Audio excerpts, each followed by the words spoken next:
hello ඔයාලට කොහොමද? ඉතින් මේ මැලේසියා vlog series එකේ part 3. ඉතින් අදත් උදේ පාන්දරම අපි නැගිටලා breakfast ගන්න ආවා. ඔය තියෙන්නේ අපි 4 දිනාගේ breakfast table එක. ඉතින් එහෙම අරගෙන වීඩියෝ එක ඉවර වෙනකම් බලන් ඉන්න අපි අද කොයි තැන් වලටද ගියේ කියලා.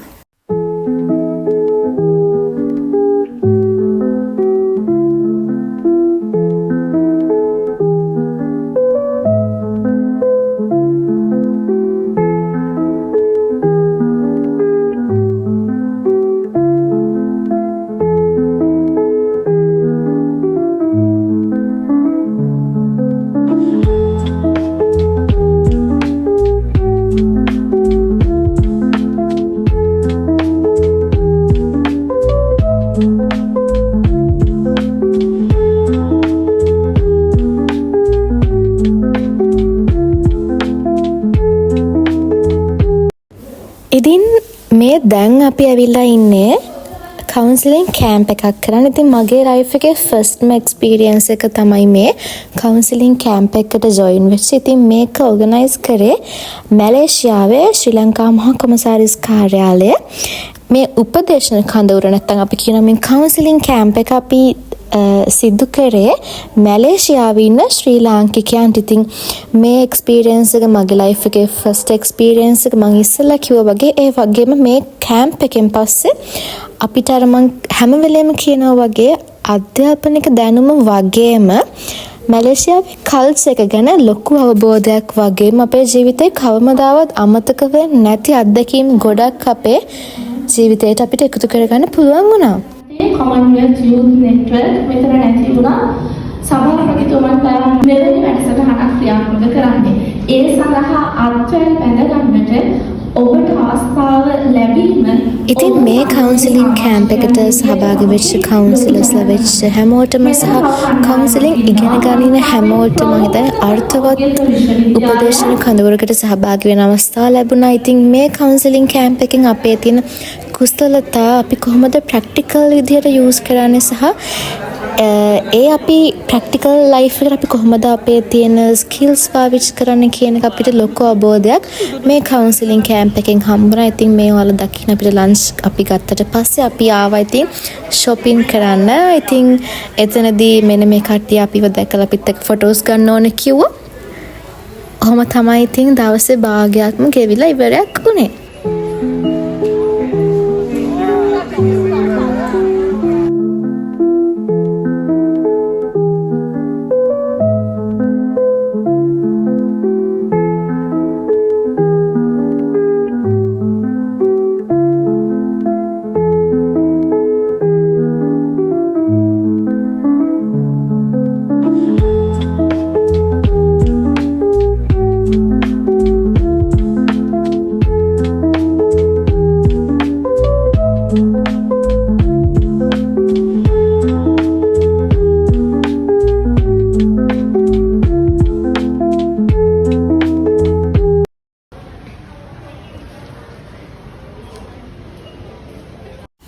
ඉතින් කවුන්සලින් ෆීල්ඩ් එකේ අය මේ විදිහට කවුන්සලින් කැම්ප් එකක් කරන අතරතුරේ මැනේජ්මන්ට් අයට තිබ්බේ රීස්කිල්ස් මැලේසියා සමග හරිම අනුනසා අර්ථවත් ඉගෙනුම් අත්දැකීමක් ලබා ගන්න තමයි. ඉතින් මේ වැඩසටහනේ වැදගත් අවස්ථාවක් වුණේ රීස්කිල් මැලේසියා එක්ක තිබ්බ සමුග සත්කාරය. ඉතින් එතනදී අන්තර් සංස්කෘතික සම්බන්ධතා රාජ්‍ය තාක්ෂණය සහ කලාපයේ ව්‍යාපාරික ගතිකතා පිළිබඳව ගැඹුරු අවබෝධයක් අපේ මැනේජ්මන්ට් ස්ටුඩන්ට්ස්ලට ලබා ගන්න පුළුවන්කමක් ලැබිලා තියෙනවා. ඉතින් දේශීය අධ්‍යාපනික අත්දැකීම් වලට අමතරව මැලේසියානු සංස්කෘතියේ සජීවීතාවයේ රස විඳීමටත් සොඳුරු මතකයන් නිර්මාණය කිරීමටත් අපේ මැනේජ්මන්ට් ළමයිට අවස්ථාවක් ලැබිලා තියෙනවා. ඉතින් මම හිතන්නේ ඉගෙනීම හා විනෝදය එකට එකතු කරලා ලබාගත් අත්දැකීමක් තමයි ඉතින් මේ තියෙන්නේ.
ඉතින් ඊළඟට අපි කවුන්සලින් කට්ටිය shopping කරලා ගත්ත බඩු ටික ඔක්කොම අපි ආයේ හොටල් රූම් එකට දාන්න ගියා. මොකද ඊළඟ ඩෙස්ටිනේෂන් එකට කවුන්සලින් අය වගේ මැනේජ්මන්ට් කියන දෙගොල්ලම එකට එකතු වෙලා තමයි මේ ගමන යන්න තිබ්බේ. ඉතින් මෙතනදී ඔය වෙන්නේ දැන් සමහර ප්‍රෝග්‍රෑම්ස් කවුන්සලින් අයට වෙනම මැනේජ්මන්ට් අයට වෙනම තිබ්බනේ. අද වගේ ඉතින් කවුන්සලින් ෆීල්ඩ් එකේ හිටපු අපි ගිහපු තැන්වල ෆොටෝස් අපි කාපු කෑම වල ෆොටෝස් එයාලට පෙන්නුවා. ඒකට මැනේජ්මන්ට් අයත් ඒ වෙලාවේ එයාලා ගිහපු තැන්වල ෆොටෝස් එයාලගේ එක්ස්පීරියන්සස් අපිත් එක්ක ෂෙයා කරා. ඉතින් මෙතනදී හරියට මොනේ නිකම් දෙවනි ලෝක මහා යුද්ධයේ ස්වීට් වර්ෂන් එක වගේ හරියටම සුහද රණ්ඩුවක් තමයි මෙන්න මේ වෙලාවේ මේ බස් එක ඇතුලේ වෙන්නේ. මේ ගහපු බෝලවල මීටවල් මේකෙන් බෝල ගැහුවේ අනේ බෝල සර් කතා කරන්නකෝ මේ බෝලට ගහනවා මේ බාණුකිය ගහන ගැහිල්ල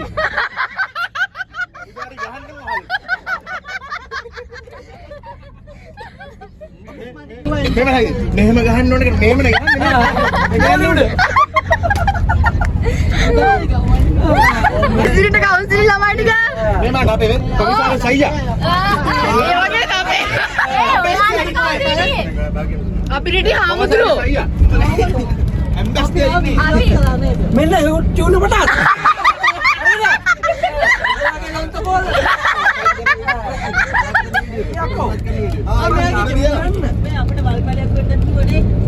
වල් පැලයක් වෙන්න එක ඇයි අප්පා අපි ඉතින් කොහොමද බෝ පැල පත්තු වෙනකම් මොකුත් කියන්න එපා කිව්වා sorry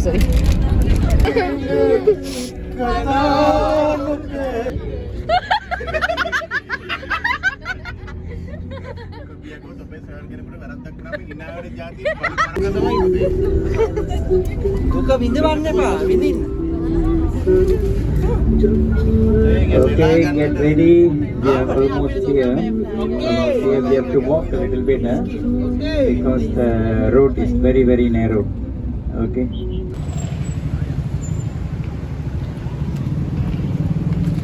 කරලා අර මොන හරි නලලේ ඇඳලා මම මේ කරන්නේ අනේ මට බැයිද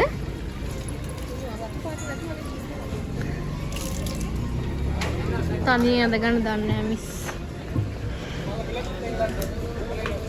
සපත්තු ගලවන්න ඕනේ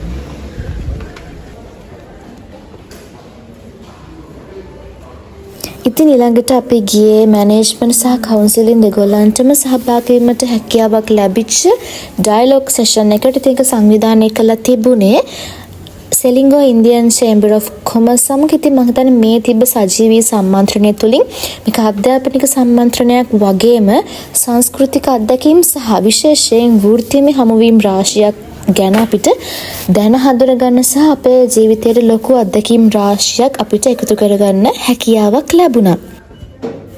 ඉතින් ඔයාලට පේනවා ඇති හරිම පිළිවෙලට හරිම පැහැදිලිව අපිට ඒ තැන් පෙන්නලා අපිව ඒ තැන්වල වාඩි කරවලා හරිම වැදගත් අපිට අපේ ජීවිතේට දැක් එකතු කරගන්න පුළුවන් වෙන විදිහට සම්මන්ත්‍රණයට සහභාගී වෙන අපිට ඉඩ පහසුකම් ලැබලා දුන්නා. ඉතින් මේ වෙලාවේ ගොඩාක් ස්තුතිවන්ත වෙන්න ඕනේ ගයන්ස ගොයම්ස ඇතුළු ඒ ටීම් එකට. මම හිතන්නේ එයාලගේ අනුදැනුම යටතේ තමයි අපිට මේ වගේ ලස්සන ගමනක් ඒ වගේම දැනුමින් පරිපූර්ණ ගමනක් අපිට ගිහිල්ලා ආයේ නැවත එන්න පුළුවන්කමක් ලැබුණේ.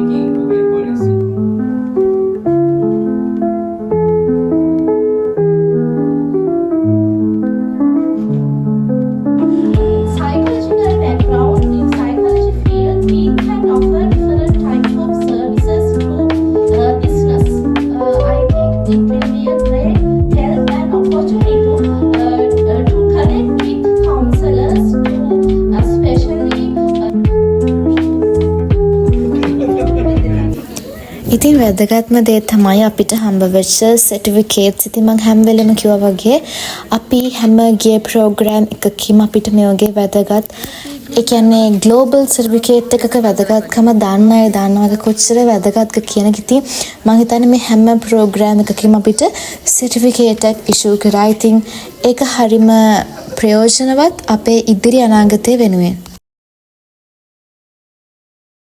ඉතින් ඊට පස්සේ අපිට යාළුවා ලෑස්ති කරපු ඩිනර් එකත් අපි අරගෙන කෙලිම හොටෙල් එකට ගිහිල්ලා අපේ අඳුම් මාරු කරගෙන අපි ආයෙමත් ගියා සුපුරුදු පරිදි රෑට ඇවිදින්න. ඉතින් දැන් අපි බලමු මැලේසියාවේ කුවාලාලම්පූර් නගරේ රෑට කොහමද කියලා.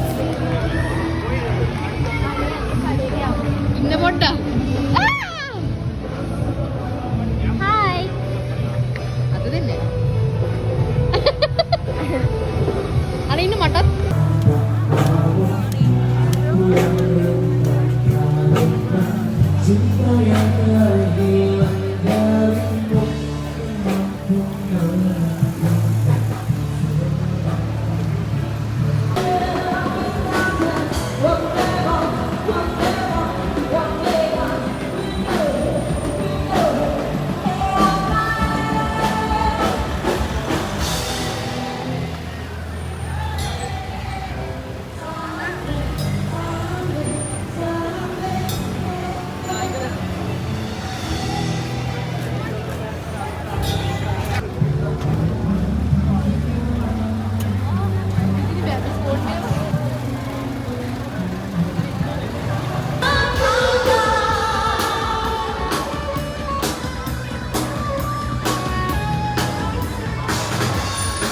ඉතින් ඔන්න ඔහොම තමයි අපේ තුන්වෙනි දවස ගෙවිලා ඉවර වුණා. ඉතින් හරිම ලස්සන හරිම අමතක වෙන්නේ නැති මතක ගොඩක් අපේ ලයිෆ් එකට අපි එකතු කරගත්තා. මොකද වෙන රටක් වෙන සංස්කෘතියක් වෙන මිනිස්සු කොට්ටාසයක් ඉතින් හරිම අමුතුයි.